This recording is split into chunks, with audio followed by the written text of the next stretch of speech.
para você que está sintonizado no seu radinho do carro, ouvindo no seu fone de ouvido, ou até mesmo no computador, seja no trabalho ou em casa. Hoje o nosso convidado de honra vai estar batendo um papo magnífico, senhoras e senhores. Ele é ex-deputado estadual pelo estado de São Paulo, também é fundador do partido Missão, também jornalista e youtuber. Tem mais de 2 milhões de inscritos no seu canal. Também é um baterista e, diga-se de passagem, muito bom. Senhoras e senhores, vamos conversar com ele, o Arthur Duval! Eu quero falar igual você, gente. Hoje estou aqui na TMC, nesse programa maravilhoso chamado Sobremesa. Muito obrigado. A gente foi muito bom. A gente imposta um pouco a voz mesmo. É bem normal de rádio, né, Mini Ruth? Você que trabalha há muito tempo, sabe? Não, minha voz é assim mesmo. A minha também é assim. Ah, então só eu que tô impostando a minha voz. Peço perdão. Agora vamos lá, Arthur Duval. Primeira pergunta de hoje é com ele, Marcelo Batista. É, o Mamãe Falei, uma conhecido Mamãe Falei. Ô Arthur, a nossa primeira pergunta sempre para todos os convidados desse programinha é: qual a sua sobremesa preferida? Esse bicho, eu gosto de todas, bicho, mas eu acho que brigadeiro é a melhor de todas. Ainda por cima é uma coisa bem brasileira, né? Eu acho que brigadeiro é brasileiro, não é? Eu por um momento, eu pensei que você fosse falar torta Kiev, Malovik, Kutiá. Eu falei igual de todas. Mas eu acho que eu prefiro brigadeiro, cara. Brigadeirão. Um ponto para o brigadeiro aqui no nosso ranking. Sou fã de brigadeiro. Adoro. É o doce brasileiro. Nasceu no Brasil, sabia disso, Mini Ruth? Não sabia não, olha só que chique. Não tinha, só existe no Brasil. Assim como o Arthur Duval também só existe no Brasil. Ele que adentrou no meio da política e também fez muito sucesso no YouTube com os seus canais onde ele afrontava, digamos assim, estudantes bem desaforados. Ô Arthur, você fazia aqueles vídeos na internet, era pra provocar mesmo? Ou você ia com o intuito de mostrar um pouco de incoerência do pessoal, dos estudantes de universidades públicas e também, qual era o seu motivo real? Cara, na verdade é o seguinte, é uma combinação dos dois, né? Eu acho que a provocação e a ação, elas trazem atenção pra você. E aí o que você faz com a atenção, acho que é a diferença do que a gente vê, inclusive, hoje, do empobrecimento do discurso de pessoas que fazem uma caricatura do que eu fazia antes. Porque quando eu ia, por exemplo, quando alunos invadiam escolas, impediam outros de estudar, ou quando você via, por exemplo, aquelas manifestações sindicais do Dia do Trabalho, ou manifestações contra a prisão do Lula na época, o que eu fazia? Eu ia lá, justamente com um tom provocativo, mas os meus vídeos eram vídeos longos e que contavam uma história. Eu fazia 5, 6, 7 tipos de perguntas diferentes e eu sempre recheava os meus vídeos com muita informação. Então, vai ter a provocação, vai ter a pergunta polêmica e vai ter informação logo em seguida para você assistir o vídeo e você aprender alguma coisa. Então, muita gente aprendeu, por exemplo, comigo, o que era o FGTS. O que era a bendita da Previdência Social, como que é o nosso regime tributário, tudo assistindo esses meus vídeos, né? O que a gente vê hoje, infelizmente, é que as pessoas pegaram um gatilho de atenção, que é a briga, às vezes até um pouco de violência, e simplesmente esqueceram todo o resto. Então fica o entretenimento pelo entretenimento, fica a polêmica pela polêmica, aí já fica um negócio vazio. É uma coisa que eu sempre falo, eu não sou contra o show na política, eu acho que o show na política faz parte, né? O espetáculo faz parte de você passar uma mensagem. O problema é quando você não tem a mensagem para passar. Aí você faz o espetáculo e não passa nada. Aí fica só a polarização vazia, né? Então, quem me acompanha há muito tempo e sabe disso, para cada vídeo de rua que eu fiz, que já era um vídeo recheado de conteúdo, eu fiz pelo menos 10 ou 20 sobre o mesmo tema dentro de casa, vídeos 100% informativos. Então, tô aqui numa escola invadida contra a PEC do teto. Então eu fazia 4, 5, 6 vídeos explicando só o que era a PEC do teto e por que ela era importante. Fiz no mesmo vídeo aqui perguntas sobre o FGTS. O que é o FGTS? O que é 13º? De onde vem? Por que é bom? Por que é ruim? Por que não sei o que lá? Então é um conjunto de fatores que faz com que você tenha, como eu falei, um gatilho de atenção, mas um trabalho sério a ser passado. Interessante. Batista, por favor. Você falou aí de show da política, né? O que você achou daquele áudio que vazou agora recentemente? Áudio é comigo mesmo, hein, bicho? Aí chamou o especialista. O áudio que vazou do nosso presidente Lula lá no G7, falando que nunca foi de esquerda. Cara, eu vou te falar uma coisa, eu não acho nem surpreendente isso, as pessoas podem até se falar, nossa, como assim? Não é surpreendente, porque é o seguinte, o Lula, ele começou a vida política dele, né, baseado em ideologia, baseado em identitarismo, só que a gente tem que lembrar o seguinte, depois que o Lula fundou o PT e participou de diversas eleições, ele entendeu que ser pragmático é o caminho. Tanto que quem é um pouquinho mais velho vai lembrar, o Lula que ganhou a eleição em 2002 não foi o Lula, eu sou revolucionário socialista e vamos implementar o comunismo no Brasil. Não foi. Foi o Lulinha Paz e Amor que escreveu carta pro mercado brasileiro. E quando o Lula ganhou, inclusive, eu não lembro agora, eu acho que foi a Merkel que estava com ele ali e chegou a falar para ele, é engraçado que quando você ganhou, você foi um cara ao centro, né? Foi um jeito bonito de dizer o seguinte, você foi uma pessoa pragmática. O Lula, quando ele ganhou a eleição, isso é muito importante deixar claro, nunca na história do Brasil os bancos tiveram tanto lucro quanto na época que o Lula foi presidente. Os maiores lucros do Itaú, do Bradesco, etc., são nos governos do PT. O governo do PT fez um governo para as elites. Isso é uma coisa muito importante dizer. O Lula governou para o povo. Não governou para o povo coisa nenhuma. O Lula governou para as elites. Então, o que o Lula entendeu foi o seguinte, eu sou um cara pragmático. E outra coisa que eu vou dizer que é surpreendente também. A maior parte do mundo, inclusive do Brasil, não é nem de direita nem de esquerda. A maior parte das pessoas não ligam para a ideologia. As pessoas têm um conjunto de valores que são muito caros a elas, mas elas não necessariamente compram a caixa de bombom completa do que é você ser de direita ou que você é ser de esquerda. Né? Eu diria para você o seguinte, no Brasil nós temos mais de 500 deputados. Dos mais de 500 deputados que nós temos no Brasil, quantos se identificam com direita ou com esquerda? Você não conta 100 ali. E todos os outros, os mais de 400, é tudo deputado centrão. É tudo deputado centrão. A maior parte dos partidos do Brasil, vou te dizer, tem hoje candidatos dentro do mesmo partido que vão apoiar Lula, vão apoiar Flávio Bolsonaro, vão apoiar Zema, vão apoiar Renan, tem um monte de partido, é a maioria, onde dentro dos seus partidos os candidatos vão apoiar os dois lados. Lembrando que os nossos microfones aqui da TMC estão abertos para o outro lado. Mini Ruth, é com você. Não, e tem deputados também, como o Manuel Gomes, que eu não sabe nem onde tá, né? Como que você vê a entrada dessa galera na política, por exemplo? Olha, cara, eu vou te dizer que no caso do Manuel Gomes, como ele é uma caricatura muito exacerbada do que é não saber nada, eu não acho que ele vai ganhar a eleição, tá? E eu acho que ele serve até como um ponto de denúncia mesmo, de que política deve ser levada a sério. Agora, eu vou dar outro exemplo pra você. 2010, aqui em São Paulo, isso é uma coisa também que destrói esse mito de que, São Paulo vota bem, o problema, sei lá, são os estados do Nordeste, lá. Vamos lá. O deputado mais votado de São Paulo em 2010 foi o Tiririca. E ele continua como deputado até hoje se elegendo por São Paulo. Agora ele vai se eleger por outro partido. Por outro estado, perdão. Por estado. Agora, quer ver outro caso emblemático? Vamos falar do Romário? O Romário é um cara que se elegeu com a esquerda. Nos últimos segundos, quando não dava mais pra virar, apoiou o impeachment da Dilma. Se elegeu em 2022 apoiando o Jair Bolsonaro e hoje já está com o governo do PT. Então, eu sempre digo o seguinte, o problema dessas pessoas, né? E não tô falando de caneta azul, porque eu acho que o caneta azul nem vai ganhar. Mas o problema dos políticos genéricos brasileiros não é nem só culpa deles. É culpa da galera que vota errado. Vamos ser sinceros, como é que a gente vota no Romário, sendo que ele não tem ideia nenhuma? O que o Romário fez como senador pro Brasil? Nada, absolutamente nada. Ele é o baixinho que faz gol e comenta a Copa. É isso. O Romário é isso. Você pode gostar dele, você pode não gostar dele, mas o fato é, ele como senador não fez nada pro Brasil. Inclusive... Esse senador aí que o Arthur Duval disse que não fez nada, ele tá nos Estados Unidos. Home office. E ganhando. Ele foi lá falar, olha, o meu trabalho aqui nos Estados Unidos não impede de eu continuar minhas atividades de senador. E posso falar uma coisa? Sim. Alguém vai deixar de votar nele por causa disso? Não, porque as pessoas sequer cobram. Então, o nosso trabalho aqui, por isso que eu falo, os meus vídeos lá, polêmicos, etc., ele é muito mais um trabalho de conscientização. Pra pessoa, mano, leva a sério o teu voto, irmão. Esse ano aqui você vai votar em 2 senadores, tá? São 2, não é nenhum. Você vai votar em 2 senadores, mais um deputado federal, mais um deputado estadual, governador e presidente. Irmão, pesquisa um pouquinho. Você não precisa ser um expert. Pesquisa um pouquinho da história do cara que você tá pretendendo votar. É só pesquisar um pouquinho. E Arthur, você hoje, você consegue falar já pra fora de uma bolha ou seu público ainda é muito restrito ainda? Olha, eu vou te dizer, a política por si só ela é uma bolha. Só que existe uma coisa que é o que nos diferencia, inclusive, de outros grupos. Nós arrumamos briga com um monte de gente. Nós arrumamos briga com o Lula, arrumamos briga com o Bolsonaro, arrumamos briga com o Ministério Público, com a imprensa, com todo mundo. A gente arruma briga com todo mundo. Como é que a gente só cresce? Existe uma coisa que é a diferença entre o caçador de like, o cara que só pensa nisso, eu quero furar bolha, e o cara que tem uma ideia e lidera a galera para uma ideia que ele acha que é certa, independentemente da maré.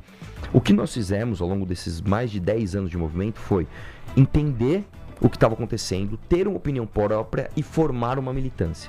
Essa militância é a principal responsável por a gente furar a bolha.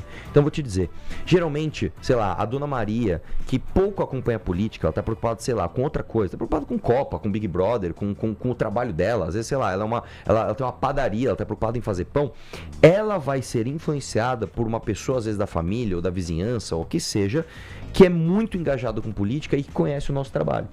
E eu vou te falar uma coisa, cara. A gente gosta muito de falar mal da geração Z, né? Porque a geração Z é muito frágil, não trabalha, não transa, e é verdade, né? A geração Z é a geração que menos transa, que menos se relaciona pessoalmente com as outras pessoas, mas a geração Z é a geração mais curiosa que tem.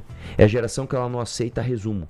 Então, quando a gente vê, por exemplo, o Partido Missão sendo o partido principal, favorito da geração Z, a gente vê uma tendência de pessoas que são verdadeiramente interessadas por política. Então, respondendo a tua pergunta, cara, sim, a gente fura bastante bolha e eu sou muito grato pela militância que a gente formou e faz esse papel. Arthur, você acabou de citar que já comprou briga com Lula e que agora tem comprado briga com Bolsonaro. Sim. Mas me fez lembrar de uma situação que você já teve foto com o Eduardo Bolsonaro, inclusive, acho que com arma. Sim. O que aconteceu de lá pra cá? Porque vocês já estiveram juntos num determinado momento e hoje, no seu canal, você lançou um vídeo falando sobre os arquivos do Vorcaro e cita também o Flávio Bolsonaro. O que aconteceu de lá pra cá? Bom, vamos lá. A gente nunca achou que o Jair Bolsonaro fosse um bom político, mesmo porque ele tem um histórico de mais de 28 anos como deputado, onde ele foi um deputado corporativista rachador, né? O Flávio é a mesma coisa. A gente tem que lembrar que o Flávio Bolsonaro e o Eduardo Bolsonaro, isso é factual, tá? Inclusive, quem discordar pode me processar. Eles foram funcionários fantasmas do Roberto Jefferson. Então, eles sempre foram corporativistas. Em 2018, quando o segundo turno ficou entre Haddad e Jair Bolsonaro, o Jair Bolsonaro deu excelentes sinalizações. Ele chamou o Paulo Guedes na época, que era um economista de mercado, chamou o Sérgio Moro, que era um homem ali ligado ao combate à corrupção, chamou os militares sérios, representados pelo Mourão. Então ele fez alianças bacanas e a gente falou, pô, talvez seja um caminho. Isso foi em outubro de 2018. Depois do primeiro turno, a gente apoiou ele pro segundo turno. Em janeiro de 2019, a gente já viu que ele não era o caminho. Ele mesmo enxugou a reforma da Previdência que precisava fazer. Em maio, a gente começou a ver que ele estava fazendo manifestações, querendo fechar Congresso, querendo fechar STF. E depois ele traiu todas as pautas da direita. O Jair Bolsonaro, eu quero lembrar para todo mundo que está ouvindo aqui, foi responsável por devolver o poder ao Lula. Foi quem indicou o Cássio Nunes no STF que devolveu a elegibilidade do Lula.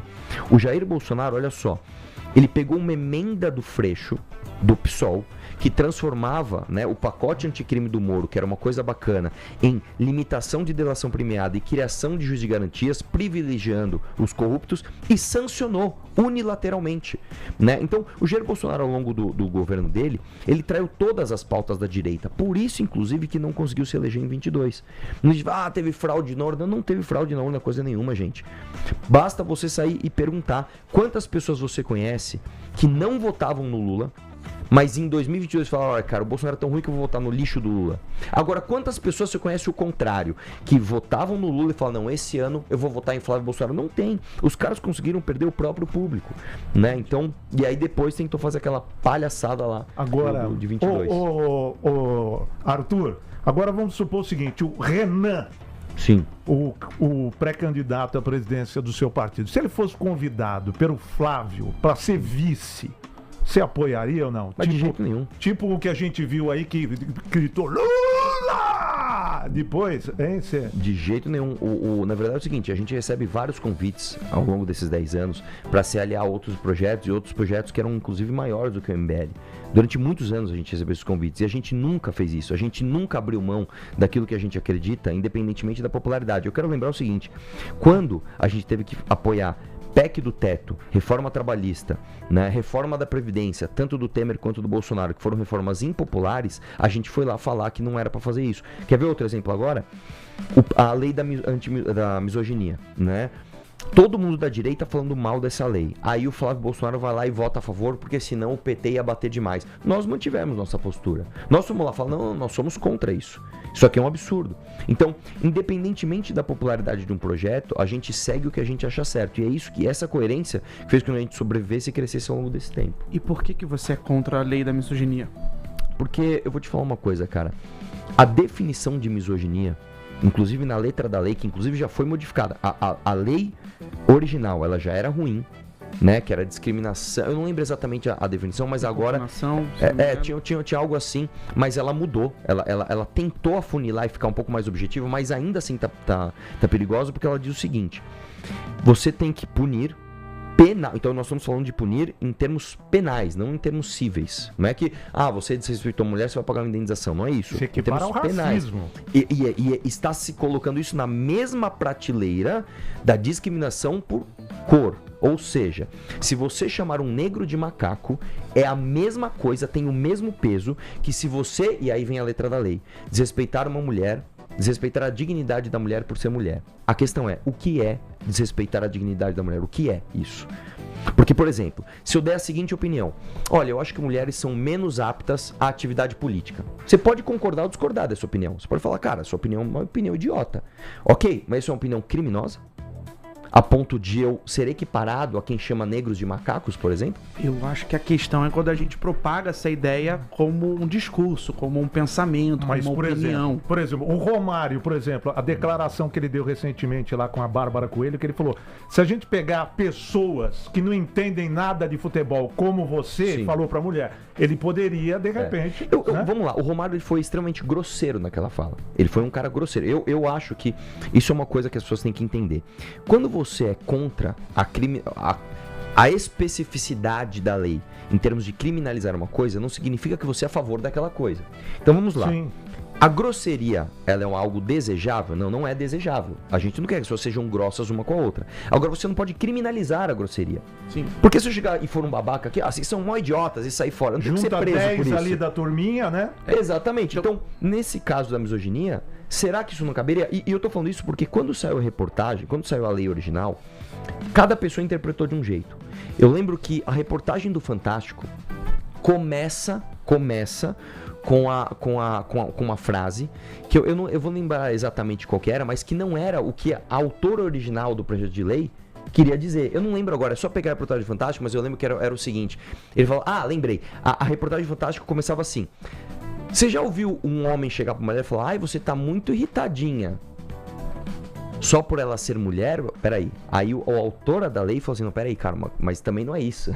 Posso falar que a mulher pode estar irritada, né? Ou seja, a letra da lei está confusa. Chamar de gostosa, por exemplo. Exatamente. Né? E aí? Ai, eu fico feliz quando me chamam de gostosa. Então, só quero deixar bem claro pra quem tá ouvindo e ainda não entendeu qual é a posição do Arthur. Arthur, você me corrija se eu estiver equivocado. Sim. Você acredita numa lei que possa ajudar a impedir que atos machistas, quando os homens tratam mal as mulheres e discriminam, e não só isso, quando tem cometem crimes, então eles têm que pagar por isso. Qualquer homem que comete crime com uma mulher tem que pagar por isso. Isso eu também concordo. Não, com certeza. E é isso que mas você acha que a lei que propuseram, Sim. ela tá confusa, é isso? Tem Ela tá as confusa. palavras que utilizaram, Sim. a maneira como ela está sendo orquestrada, você acha que está confusa e está dando Sim. brecha? Essa é a sua Está opinião. horrorosa. E digo mais, você quer proteger uma mulher de verdade?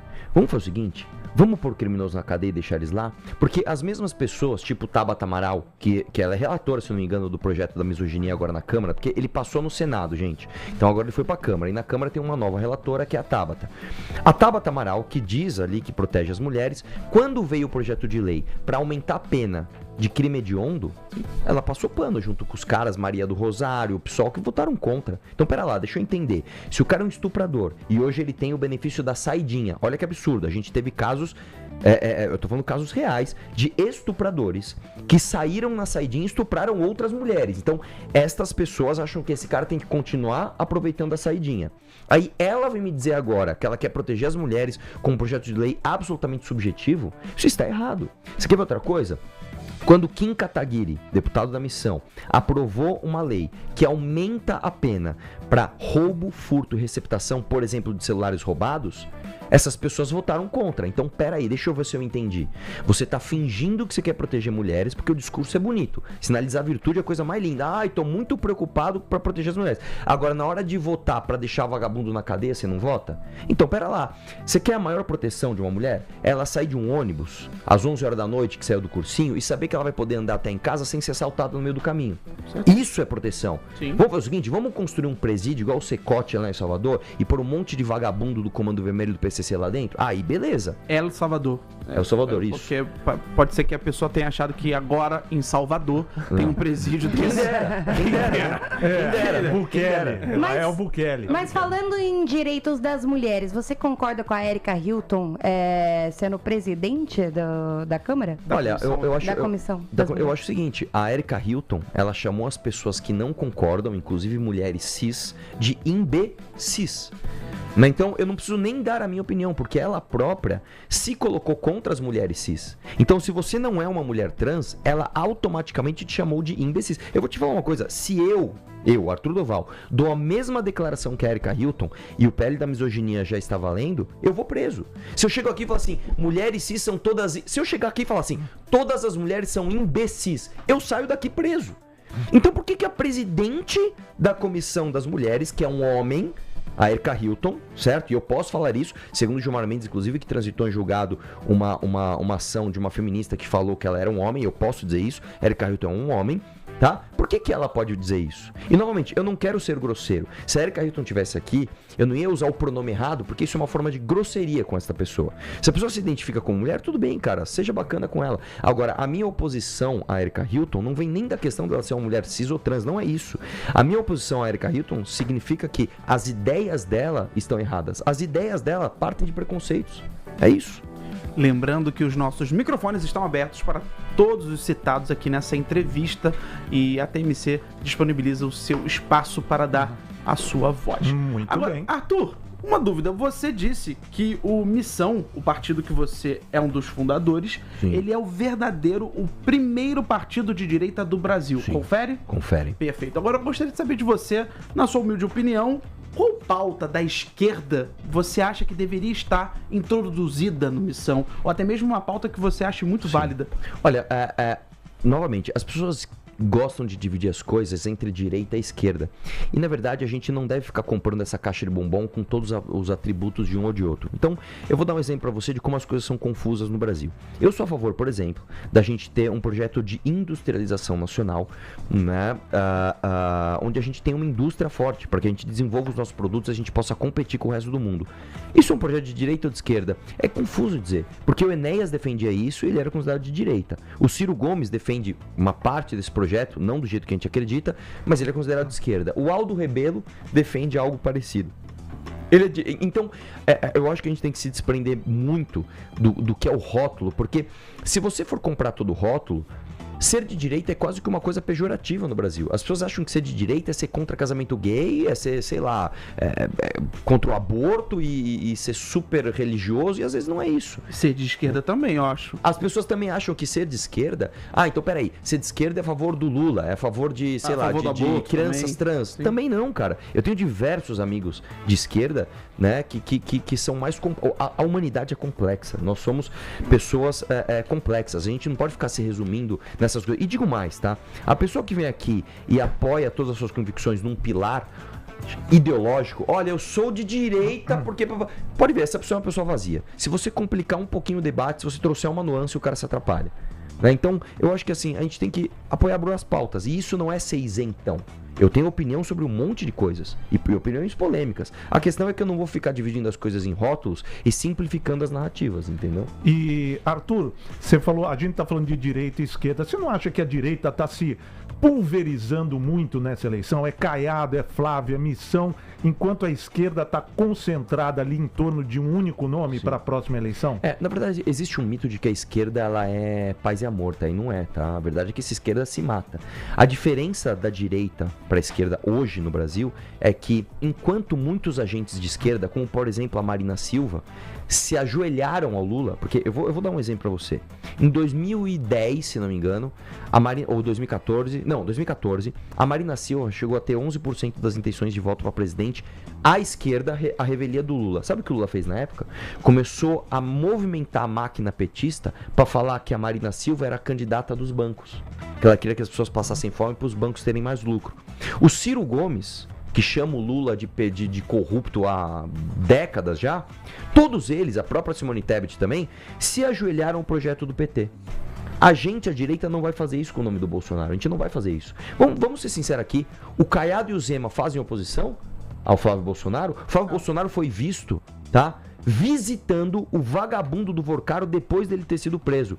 Aí o Zema arrisca falar um pouquinho mal, o próprio Partido Novo fala, não fale mal do Flávio. Então, pera lá, velho.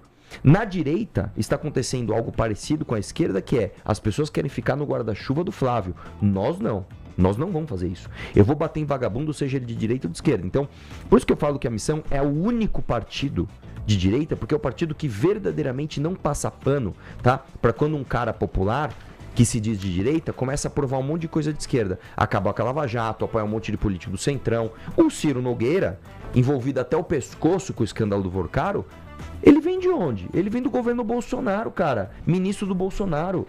O Bolsonaro deu pro PP todo o Fundeb, que é um dos fundos mais importantes da educação. Pelo amor de Deus, gente. Arthur Duval, senhoras e senhores, está aqui conosco no Sobremesa, o seu programa favorito, e ele não vai fugir da PPP. Arthur, sabe o que é o PPP? Não, olha, eu conheço a parceria público-privada. A gente tem muito interesse nisso, uma parceria público-privada, claro, para melhorar a condição de vida da população, tem que se unir mesmo. Mas a PPP aqui é a pergunta problemática e polêmica. Anteriormente eu tinha dito a você, perguntei sobre suas críticas ao Bolsonaro, citei que você inclusive tem uma foto com o Eduardo Bolsonaro, com a arma, mas eu gostaria de saber agora, na verdadeira aqui, fora desse contexto político, fora do ano político, saber de você. Sim. Você ainda tem algum contato com a família Bolsonaro? E se não houver, por que e quando você cortou esses laços com a família Bolsonaro? Eu quero entender. E você pode me responder. Mas não agora. A gente vai pro rápido intervalo e a gente volta com Arthur Duval, senhoras e senhores. Aqui no Sobremesa, o seu programa favorito. Não sai daí, porque já tem mais sobremesa. Estamos de volta com Sobremesa, o seu programa favorito aqui na TMC. Olha, hoje estamos recebendo ele, o nosso convidado, Arthur Duval, fundador do Partido Missão, jornalista, também youtuber com mais de 2 milhões de inscritos no seu canal. É o Mamãe Falei, o ex-deputado estadual pelo estado de São Paulo e também baterista e um dos bons, hein? Olha, ele fez um vídeo outro dia que ele postou, vou estudar a pauta, né? Rapaz, ele arregaça na bateria. É? O garoto é bom. Ele critica muito os outros bateristas, mas é bom. Só pode criticar quem é bom. Obrigado, caramba. E antes da gente ir pro nosso intervalo comercial, nós fizemos a PPP, Pergunta Problemática e Polêmica. Eu quero saber do Arthur Duval. Ele que agora é um crítico ferrenho do bolsonarismo e, claro, do Flávio Bolsonaro, candidato à presidência. Eu quero entender, porque em um determinado momento o Arthur foi lá e postou uma foto com o Eduardo Bolsonaro e publicaram juntos as fotos. E eu quero saber em que momento ocorreu essa briga, essa ruptura na relação entre Arthur Duval e a família Bolsonaro. Será que eles ainda se falam? Será que a briga foi feia? A gente vai saber isso muito mais daqui a pouquinho, porque antes eu quero saber da nossa enquete do dia, que traz a pergunta: quem da tua família não entende bolhufas de futebol? Ixi, Maria. Vai, você respondeu pelo nosso WhatsApp e o Marcelo Batista vai trazer a resposta. Vai, Batistinha. O WhatsApp é o 972211001. Cláudio Neto, minha tia perguntando se o Romário vai jogar nessa Copa. É aquela pessoa que é jumenta de futebol, não entende nada. Coitado, mas ela deve estar vendo o Romário dando entrevista e deve estar achando. Vai, Mini Ruth. O Enzo Ferreira, ele mandou: a minha mãe acha que o clássico é um campeonato especial só para times antigos. Coitadinha. Vai, Batista. O Caio Ribeiro. Será que é o Caioba, rapaz? Minha mãe, ela acha que impedimento é quando o jogador atrapalha o outro de propósito. Coitadinha. Vou te falar, o problema disso é na palavra, dá a entender entender isso, né? É. Manda pra gente quem da sua família menos entende de futebol. Manda no WhatsApp 011 97221 1001. Voltemos então. Agora sim, Arthur Duval, por favor, responda a PPP. Em que Vamos lá, momento? Cara, dá pra dividir até em 3 pontos, né? Porque eu vou contar uma coisa pra você. Nessa época, foi 2016 que eu tirei essa foto com o Eduardo e tal. Falei, pô, às vezes são pessoas bacanas que você consegue ter uma relação de amizade, de coleguismo. E aí a gente combinou de fazer um vídeo junto sobre uma pauta. Eu fiz o vídeo. Ele cortou, o meu vídeo tinha 7 minutos. Ele cortou um trecho de 30 segundos do meu vídeo e mentiu, né, dizendo que eu queria dizer outra coisa que não o meu vídeo. Então, eu lembro que na época, eu não lembro exatamente a pauta, eu não lembro se era desarmamento, não lembro qual que era. Eu peguei e postei o vídeo no meu canal, ele cortou um trecho de 30 segundos do meu vídeo e postou no Twitter dele falando que eu queria dizer o contrário. Aí eu liguei pra ele e simplesmente me atendeu. Tudo bem. Um ano depois, ele me encontra como deputado, voltamos a conversar. E aí a gente tem um momento onde, em maio de 2019, o Paulo Guedes liga pra gente, enquanto ministro, e fala, vocês precisam desarticular essa manifestação bolsonarista de maio de 19, porque ela vai atrapalhar, né, a passar a reforma da Previdência, etc, etc. E a gente começa a desarticular, e aí todos eles, inclusive o próprio Eduardo, começam a bater em quem está desarticulando a manifestação, né? Então, na verdade, eu vou pôr esses 2 momentos. E a gente reparou que são pessoas que você não consegue sequer apertar a mão e saber que vão cumprir um compromisso. Agora, independentemente disso, né? Eu vou colocar o terceiro momento, que é o momento mais importante, quando a família Bolsonaro começa a trair todas as pautas, principalmente de combate à corrupção, né? E ali a gente começa a bater publicamente, e aí há uma ruptura total. Então, independentemente da minha mágoa pessoal, dele ter feito isso comigo, que isso já não se faz, o mais importante é você pensar o que esses caras fizeram pro país. E o legado bolsonarista, infelizmente, é um legado de destruição da esperança da direita. Olha Resposta só. de Arthur Viu? Duval, senhoras e Mamãe senhores. falou. Mamãe falou. Vai, Mamãe Batista. falou. É o seguinte, a gente colocou o nome de Arthur Duval na barra de buscas do Google, né? Arthur Duval é... E aí o Google sempre dá aquelas sugestões. E a gente quer confirmar com você. Mini Ruth. Vamos lá, Arthur Duval é centrão? Não, eu sou de direita e eu sou contra o Jair Bolsonaro. Então as pessoas ficam pejorativamente me chamando de centrão, mas não, eu não sou de centro e nem tenho opiniões moderadas. Minha opinião eu sou radicalmente a favor das pautas que eu defendo. Arthur Duval é filhinho de mamãe? Eu sou filhinho de mamãe e de papai e tomara que vários brasileiros tenham o privilégio de ter uma família estruturada. É por isso que a gente luta, inclusive. Arthur Duval é fã do Che Guevara? Não, Che Guevara é uma das figuras mais abjetas da história americana. Arthur Duval é brigão? Briguento? Cara, eu acho que eu sou. Eu não vou mentir, não. Eu não sou um cara nervosinho. Eu sou um cara... Minha inteligência emocional é bem afiada. Eu sou um cara sangue frio. Mas eu brigo por aquilo que eu acredito, sim. Arthur Duval é baterista de sertanejo? Não, mas a gente toca de tudo, bicho. Põe aí, se for sertanejo raiz, sertanejo bom mesmo, Evidências. Nick Tinoco, Chitãozinho Chororó, vambora, vamos pra cima. Arthur Duval é calvo? Eu era calvo e aí eu fiz aquela... Como é que chama? Transplante? Não, Transplante. transplante, porque é do seu próprio cabelo. E aí, ó, consertou, ó. Aí, ó. tá Olha vendo? Ficou só. bom. Arthur Duval é galã? Não, pelo amor de Deus, eu tenho 1,70m, maluco. Já viu o galã de... Apesar que tem uns aí, né? Mas Tom não é, Cruise, pô. O Tom Cruise é baixinho. Não, mas eu acho que eu sou mais baixo que ele. Acho que o Tom Cruise tem 1,75m, não. Não, acho que é mais baixo. Procura aí, Não procura sei, aí. eu tenho Mini. 1,70m. Não existe galã assim, desse tamanho, não. Arthur Duval é playboy? Não, de jeito nenhum, cara. E, inclusive, eu nem sou playboy nem heterotop, tá? Que tentam me vincular disso daí. Não sou nem playboy nem heterotop. Tá? Arthur Duval é rico? Não sou rico. Eu sou rico não de dinheiro. Sou rico de saúde, de amizades, de família. A minha vida eu não posso reclamar de nada, mas eu não sou rico, não. Olha só, o Tom Cruise tem 1,70 também. Arthur Duval é do funk? De jeito nenhum, cara. Eu tô... ainda mais hoje que o funk é basicamente um braço de apologia ao crime organizado, não é mesmo? Arthur Duval é contra pagar impostos? Depende. Eu sou contra pagar impostos abusivos. Eu sou contra a forma como a gente paga impostos. Eu acho que não existe sociedade sem imposto. É uma coisa infantil você vir aqui e falar, eu não quero pagar imposto nenhum. Tá, e aí você vai ver sociedade como. Só que da forma como a gente paga tá errado. Inclusive, já deixo aqui uma pitadinha técnica. O imposto mais justo a ser pago é o imposto de renda, Quem ganha mais, paga mais. O imposto mais injusto de ser pago é justamente o que a gente paga aqui, que é no produto e serviço. Porque aí você, além de criar impostos em cascata, porque você na linha de produção vai pagando imposto em todas as etapas, como também os mais pobres, proporcionalmente, pagam mais impostos do que os mais ricos. E para terminar, Arthur Duval é um homem triste porque a Ucrânia não foi para a Copa? Olha, cara, bela pergunta. Sou. Eu acho que a Ucrânia tinha que estar em tudo. Arthur Duval, senhoras e senhores, do É ou Não É aqui no Sobremesa. Arthur, a gente estava falando agora sobre impostos, que você acha que você é a favor de alguns, outros não. Sim. E uma vez você disse que se fosse por você, se dependesse de você, você rasgaria a CLT. Sim. Você poderia me explicar, por favor? Vamos lá. Como seria o mundo se não existisse os direitos trabalhistas, ou até mesmo por que você acredita nessa melhoria a partir do momento que não exista os direitos trabalhistas? Na verdade o mundo já é assim, né? A CLT só existe no Brasil e a gente não vê os trabalhadores migrando pro Brasil para se sentirem protegidos pela CLT. O que a gente vê são os trabalhadores brasileiros ou fugindo daqui, né? Fugindo da CLT para ir trabalhar em outros lugares, ou trabalhando no Brasil fora da CLT. Nós temos metade dos trabalhadores fora da CLT. A metade da força de trabalho brasileira está na informalidade porque a CLT é um lixo. A CLT trava o jeito como você vai trabalhar. Vou dar exemplos aqui. Vamos dar o exemplo mais claro, que é o exemplo do FGTS. O FGTS não é um direito. O FGTS é um imposto. O FGTS o governo pega o seu...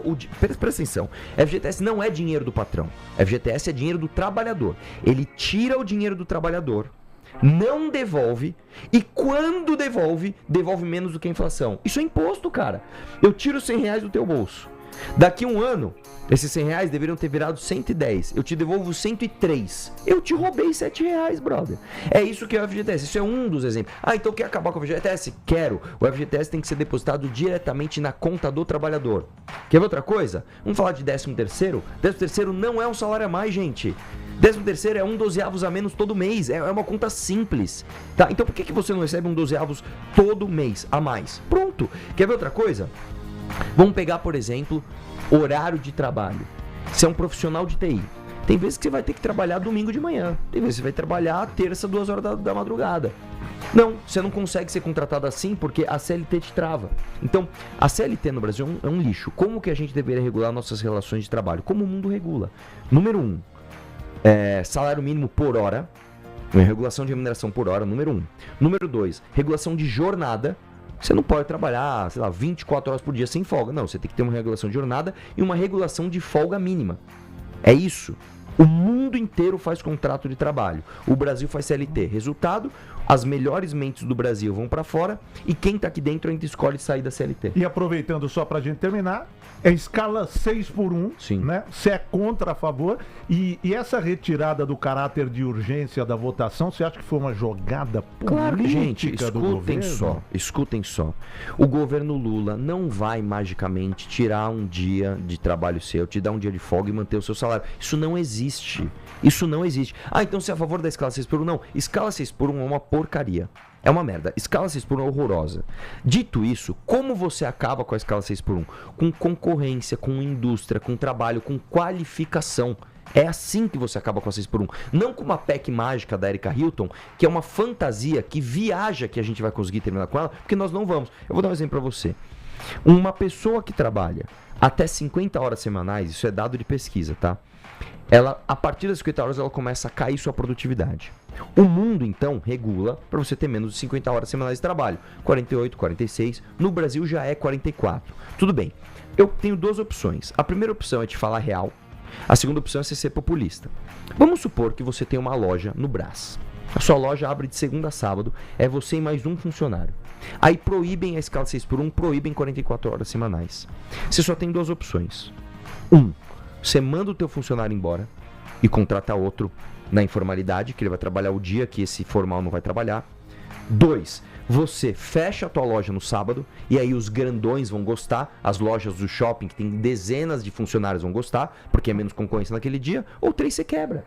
Porque o empresário brasileiro, isso também não é da minha cabeça, isso é dado do Sebrae. O empresário brasileiro ganha em média 5 mil reais, tá? Quando você fala de empresário, não tô falando do dono do Pão de Açúcar. Tô falando de você que tem uma padaria, você que tem uma lojinha de roupa, você que tem uma mercearia, você que tem uma quitanda. Você ganha em média 5, 6, 7 mil reais. Você não tem margem para contratar mais gente. Quem tem? O grande. Então, o fim da escala 6x1, desta forma, privilegia as multinacionais e atrapalha o pequeno empresário, irmão. É uma realidade que nem a galera que se diz de direita, a galera do PL, vai falar isso para você. Mas é a realidade. Quer acabar com a escala 6x1? Traga indústria, qualifique a mão de obra e modernize a CLT. É isso.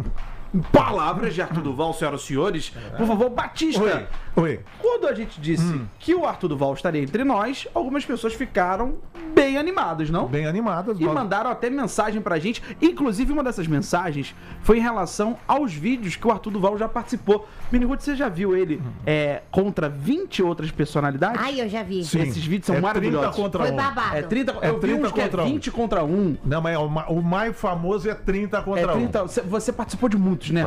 Participei acho que de 3 ou 4. Ele é um vídeos desses. especialista. É um Então, especialista. então nós vamos perguntar aqui pro Arthur a opinião dele, quem venceria esses debates. Ele que é um especialista no Vamos 30 lá. contra 1. Mini Ruth pode fazer o primeiro.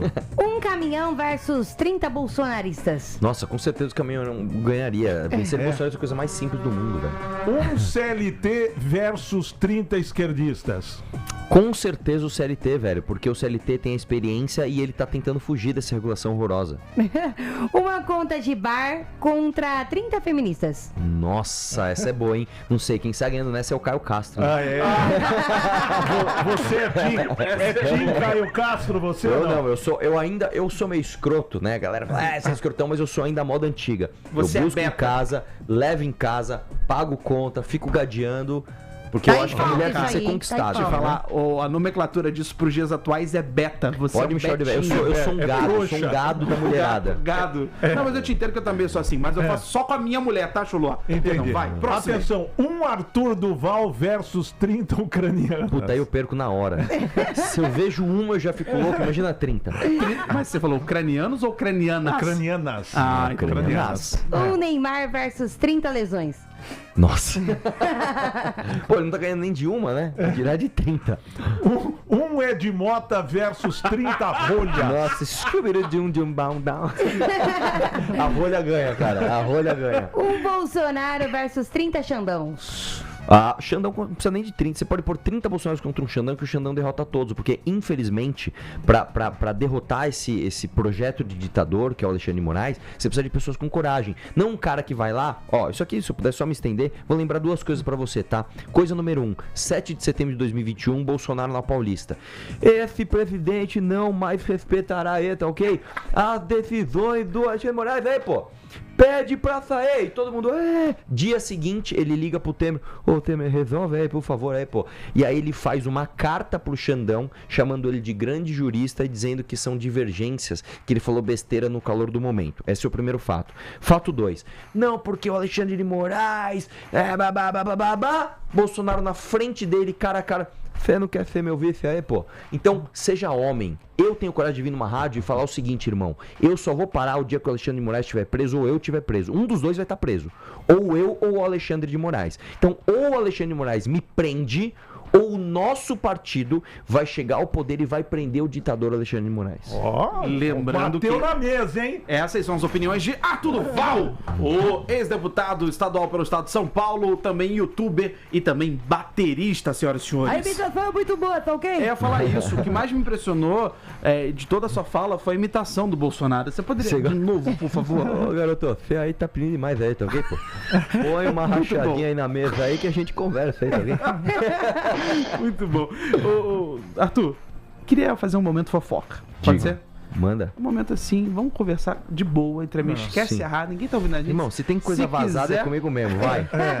Não, não é Eu coisa tô vazada, gravando não. os bastidores. Pior que não, agora pode até tirar o som aí, Cuca. É o seguinte, pô, você é fundador do Partido Missão, Sim, tá com a pré-candidatura, a candidatura já do Renan. sim. Em algum momento, vocês já discordaram, brigaram? Porque você traz muitas opiniões e essas opiniões vão atrair pessoas que concordam, pessoas que Sim. discordam. Mas no seu caso, com o Renan, vocês são amigos, vocês estão há muito, vocês têm uma banda juntos. Sim. Em algum momento já deu treta? Você? Mas muito. É Tipo que o assim, quê?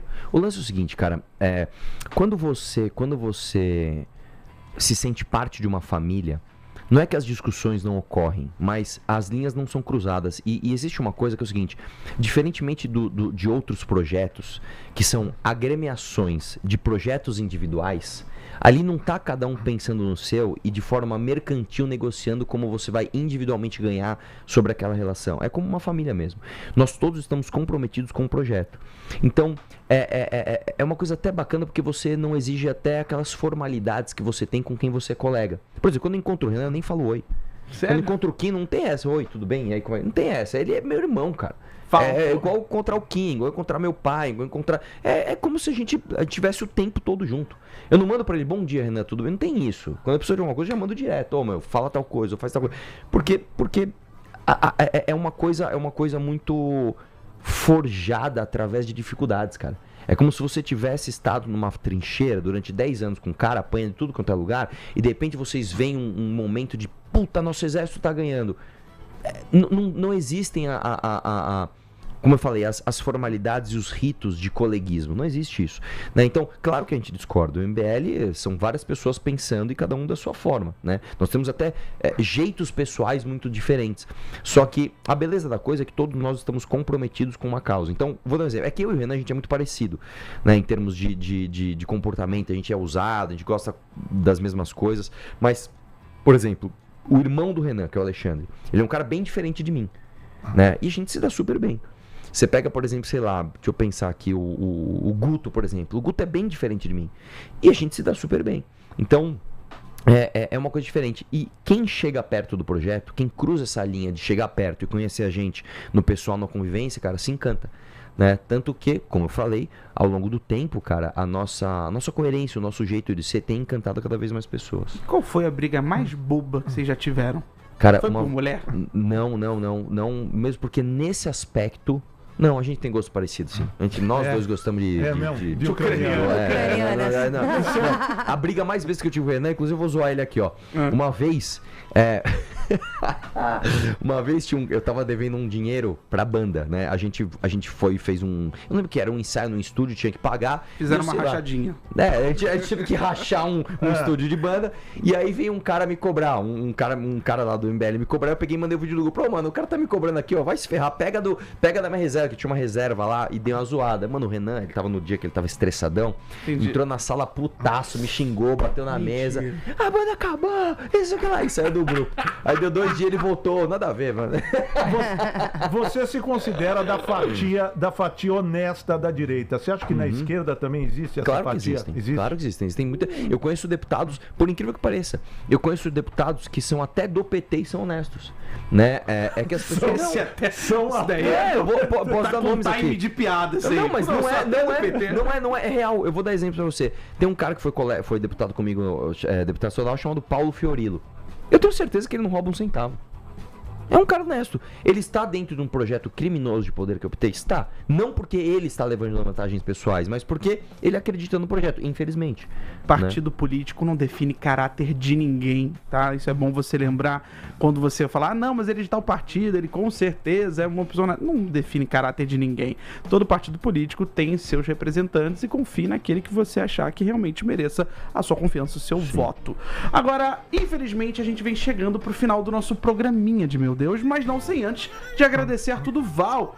Eu que agradeço. E gostaria de saber, inclusive, quais são os próximos passos, porque, Arthur, você está inelegível até 2030, se eu não me engano. Sim. Depois de 2030, o que você vai fazer? Você vai querer voltar para esse mundinho da política? Na verdade é o seguinte, eu posso pegar uma liminar e disputar esse ano, tá? A gente tá decidindo ainda o que fazer, porque eu pessoalmente, me sinto muito mais confortável fora do mandato. Quando eu fui disputar o governo em 22, né, você vai disputar uma majoritária, você tem mais chance de perder do que ganhar. E eu sem o mandato na mão, você não tem a obrigação. Porque eu trabalhava de verdade, cara. Então tinha que ir lá e ficar na sessão e não sei o que lá. Eu, sem o mandato, eu fico muito mais livre pra viajar, pra construir o partido, pra fortalecer as bases, tudo quanto é estado, fazer live a hora que eu quero, vir nesse programa. E é o que eu gosto. Ué, o Romário tá viajando, não sei o que você tá falando isso. Pô, posso falar, cara, Tá se eu tivesse nessa escola, eu tava. Né? Então a gente não sabe o que Ganhando fazer. e sem delay, tá? É. Tá ganhando e sem chegar, cai na pontinha na Pois hora. é, cai na conta na hora. Agora, uma coisa que eu fico feliz é que o fruto do nosso trabalho, ele tá vindo muito maior do que a gente imaginou. Nós temos o partido, né? Muito antes do que a gente imaginou, a gente conseguiu o partido. Vamos disputar a nossa eleição. Temos candidatos, pré-candidatos em todos os estados. Né, o que foi um trabalhão, cara, de sei lá, pegar a pessoa, cumprir a cota feminina. Fala pros caras, vem pro meu time, não tem fundo, não tem dinheiro, você vai brigar com todo mundo, mas vem pela causa. O cara, beleza. Né, então, vamos ver, cara, vamos ver o que vai acontecer depois de outubro. Quantos nomes mais ou menos envolvidos hoje no partido Missão? Tá, bicho, ó, nem sei dizer, mas Não. são milhares. São Tem. milhares, são E milhares. candidatos? É por aí, cara. Eu não vou saber te dizer, mas eu posso te Estipular. chutar Tá. por volta de 2.000 pessoas. Caramba, É muita gente, bicho. É gente em tudo quanto é lugar do Brasil. O Brasil é enorme, cara. É. Quando eu fui, cara, assim, eu nunca tinha viajado o Brasil como eu viajei por conta da política. É impressionante como o Brasil não tem fim, velho. É muito louco, muito louco. Mais louco ainda é pensar que o Sobremesa, esse programa de meu Deus, está recebendo nomes da política. E por favor, Arthur, estenda o nosso convite a Renan. Vamos Sim. adorar, sabe? A gente tentou tirar algum podre dele, mas não teve. Só que ele é bravo. Normal, todo candidato à política é bravo. Acabou. Infelizmente acabou e a gente vai ficando por aqui, mas amanhã tem mais Sobremesa, com mais Marcelo Batista, Opa, até amanhã às 2h, Brasil. com mais Mini Ruth. Isso aí, não se esqueça, amanhã tem jogo do Brasil e você confere sempre aqui na TMC, hein? Sim. E com mais Lucas Salles. Um beijo, um queijo e fica agora com o link da MC. Até amanhã. Tchau, tchau, pessoal. Valeu!